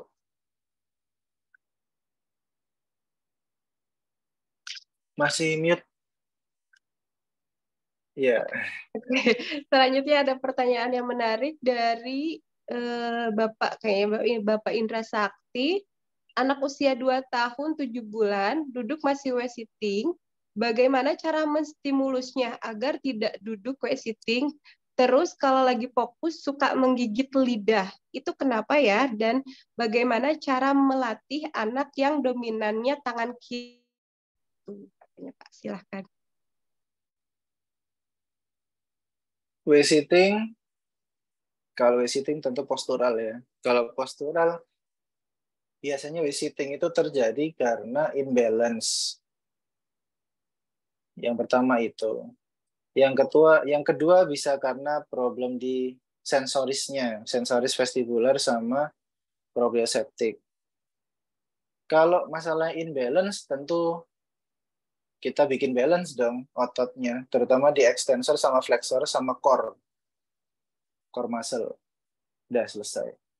Tapi kalau masalahnya di sensor, itu kembali lagi. Ini masalahnya di proprioseptik, vestibular, atau mungkin ada yang lain. Kembali lagi harus diperiksa. Jadi, biasnya tuh banyak banget Pak Indra, sitting itu. Cuman yang ngaruh input sensor ke postural itu umumnya menyebabkan sitting. Terus kalau dia fokus gigit lidah, saya belum nemuin sih, belum nemuin kasus kayak gitu. Yang banyak itu fokus dia anak drooling. Kalau dia fokus terus ngeces, berarti itu oral motor kontrolnya bermasalah. Jadi kontrolnya. Begitu dia fokusnya pindah, kontrolnya hilang. Ada yang seperti itu. Berarti dia belum otomatis kontrolnya. Masih, kalau kita ngomong apa ya itu, disadari, voluntary. Maksudnya masih dikontrol dengan sadar. Terus tadi apa satunya? Ini tangan kiri, bagaimana kalau anaknya tangan kiri? Tuh. Wah, itu. Tangan kiri. Soalnya selama ini yang penting fungsinya ya. Mau tangan kanan, tangan kiri. Tapi ada cara mengenalkan sesuatu yang baru itu coba langsung ke tangan yang kanan. Jadi misal anak biasa tangan kiri, cuman ketika kita mengenalkan meal time tentang makan sendiri gitu ya. Ayo mau makan sendiri pakai tangan kanan. Pakai tangan di drill sebenarnya bisa sih untuk dominasi. Cuman menurut saya pribadi tangan kanan sama kiri asalkan fungsinya nggak ada masalah, ya nggak apa-apa. Tapi mau dilatih bisa, tapi harus dikenalkan dari sesuatu yang baru terus di drill pakai tangan kanan terus. Gitu itu bisa. Jadi beberapa kasus kita ada yang kayak gini. Nulis dia pakai tangan kiri, bisa nulis. Tapi makan pakai tangan kanan. Nggak bisa pakai tangan kiri. Padahal anaknya nulis tangan kiri, aktivitas apa tangan kiri banyak. Tapi kalau makan, cuman pakai tangan kanan, itu bisa. Asalkan dikenalkan dari sesuatu yang baru. Terus dibiasakan. Oke? Waktu sudah menunjukkan pukul 20.43. Mau dibuka satu lagi pertanyaan apa mau sudah saja, Pak? Satu lagi nggak apa-apa. Satu lagi, karena ini rata-rata banyak banget. Sampai ada yang bilang, pertanyaan saya tidak terbaca. Jadi bagaimana, bingung juga ya. Ada yang bertanya juga untuk Bapak terapinya sendiri di mana, katanya boleh juga nanti. Terus kita yang satu lagi, kita dari Raisen aja ya, satu lagi terakhir. Boleh. Boleh, untuk Bapak Indra Sakti tadi sudah ya, bagaimana kalau Bunda Nur Fitriatus Salihah. Boleh Bunda, silakan dibuka mic dan kameranya. Ada Halo? Bunda Fitriati, ya? Iya, suara saya masuk belum? Masuk. Oke. Masuk. Benar.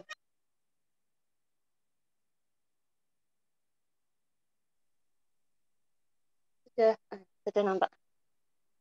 Jadi Saya cerita ini ya kondisi dari anak saya dulu gitu ya. Jadi sekarang usianya 11 bulan. Tapi aduh, maaf sambil ini apa lagi batuk. Jadi Ya. bentar.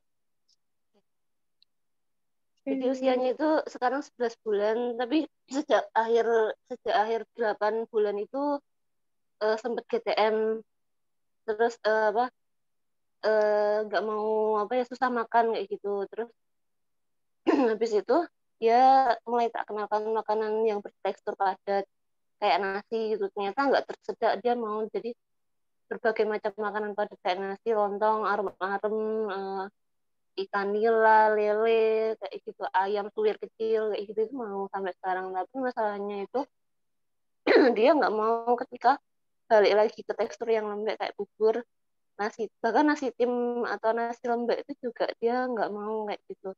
Jadi yang maunya tuh yang biasa aja. Terus selain itu sempet yang dia itu harus kalau makan harus jatuh dulu ke lantai, terus makanannya Dimakan diambil lambe dulu lagi. kayak gitu. Sama kalau misal makan nasi kan butir-butir gitu kan ya. Iya. Dia tuh maunya satu-satu jadi ini kawan selesainya kayak gitu. Kayak dia tuh nyari input sensori gitu loh kayaknya, kalau saya curiganya kayak gitu. Terus jadi itu udah berkurang sih, cuman masih kadang tuh harus yang makannya itu disuapin itu nggak mau, tapi kalau udah jatuh ke lantai atau atau dia ngambil sendiri itu dia baru mau makan kayak gitu. Kadang kalau jatuh ke lantai itu kan yang mikirnya tuh nanti kotor kalau diare gimana kayak gitu gitu. Sempat kemarin juga sempat diare juga sampai sehari 8 kali itu.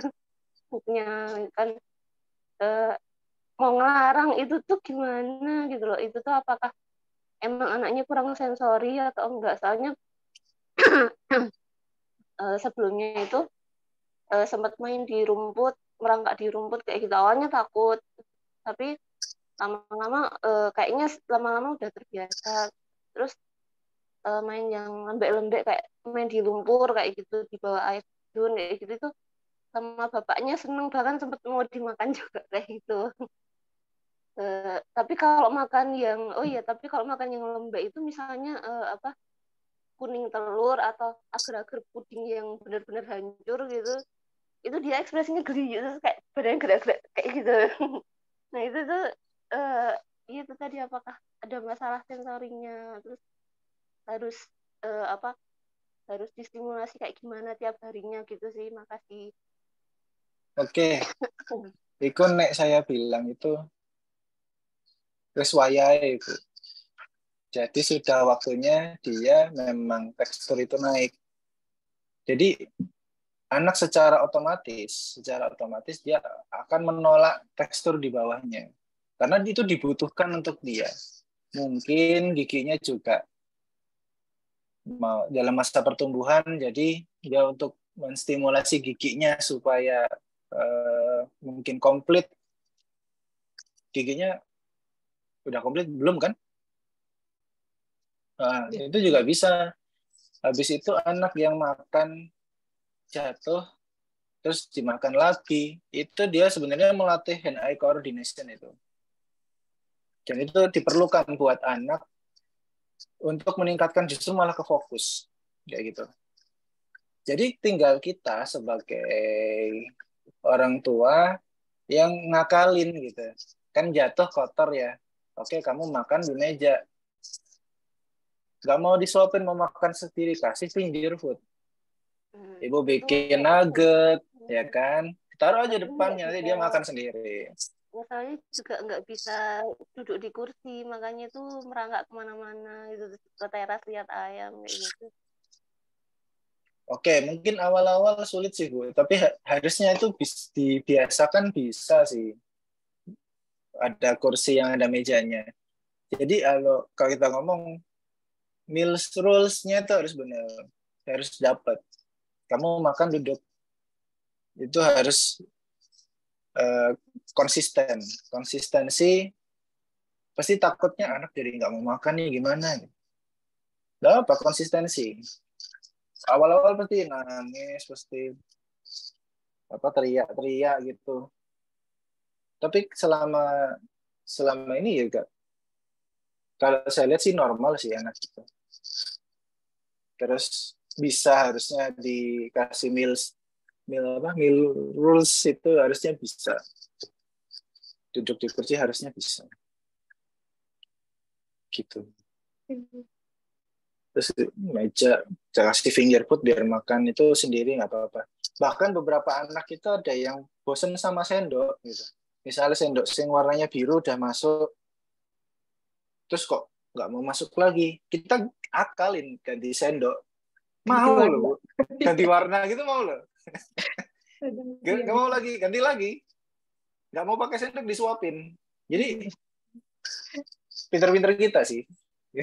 Kreativitas kita sendiri gitu. Iya sih. Tapi rules-nya harus dia duduk di kursi saat makan biar fokus. Iya, sudah sampai kita pada pukul 20.51. Sudah akhir dari sesi kita. Mohon maaf Ayah Bunda semua, banyak sekali chat yang belum bisa dibacakan maupun terjawab. Karena kita ini sesinya lebih seperti kayak konsultasi. Jadi satu pertanyaan itu bisa memakan durasi lama ya Pak ya kita sampai Iya. Bunda puas. Jadi mohon maaf sekali untuk para ayah bunda yang belum sempat kami jawab ya. Mungkin akan bertemu lagi di lain kesempatan. Amin. Ya, ataupun kalau yang dekat-dekat Bapak boleh disebutkan di Marvel Kids alamatnya di mana saja? Alhamdulillah saat ini Marvel Kids sudah ada 6 cabang. Ada 3 di Surabaya, ada 2 di Sidoarjo, dan 1 di Jombang. Alhamdulillah kita sudah jalan lebih dari 5 tahun dengan berbagai macam kasus yang kita tangani. Alhamdulillah juga sudah banyak yang selesai. Jadi kalau misalnya memang mau berkonsultasi bisa langsung datang ya Bu ya. Tapi biar nggak bayang-bayangin gitu loh. Lihat anaknya langsung gitu kan, yang diperiksa apa gitu. Kita bisa follow akun Instagramnya ya @marvelkids ya. Iya, ada @marvelkids atau nanti di kontak juga ada adminnya. Nanti bisa di-share. Iya, siap. Oke, Bapak Yuda terima kasih telah bersedia mengeluarkan waktunya di sela-sela kesibukan Bapak untuk membagi ilmu pada kami, para ayah bunda. Akhirnya kayak kita sampai jadi melek, punya ilmu pengetahuan yang baru. Dengan ini saya mewakili segenap panitia dari Bunda Cinta Literasi memberikan sertifikat penghargaan kepada Bapak Esofil Yuda SST PTR MK sebagai pemateri acara kupas tuntas stimulasi hingga overstimulasi yang berlangsung sejak tanggal 19 sampai 24 Juni. Oke, semuanya boleh kasih tepuk tangan yang meriah pada di-mute. Terima kasih. Iya, Bapak. Terima kasih. Terima kasih juga untuk semua para ayah bunda hebat atas waktunya yang menyempatkan pada malam hari ini kita belajar bersama-sama. Mohon maaf apabila ada kekurangan. Sebelumnya kita abadikan dulu momen ini ya. Kita berfoto bersama. Boleh bunda-bunda yang mau pakai jilbabnya dulu, yang pakai touch up make up-nya dulu. Kita persiapkan ya. Ini kita ada 5 slide ya. Kita 5 slide. Oke. Jadi tahan senyumnya 5 menit karena ada 5 slide. Kita nggak tahu Bunda ada di slide keberapa. Pokoknya senyum ditahan senyumnya ya. Oke, mulai ya. Sudah siap semua? Kita mulai dari slide 1. 1, 2, 3, senyum. Oke, selanjutnya slide 2. Oke, 1, 2, 3, senyum. Oke, lanjut slide 3. 1, 2, 3, senyum.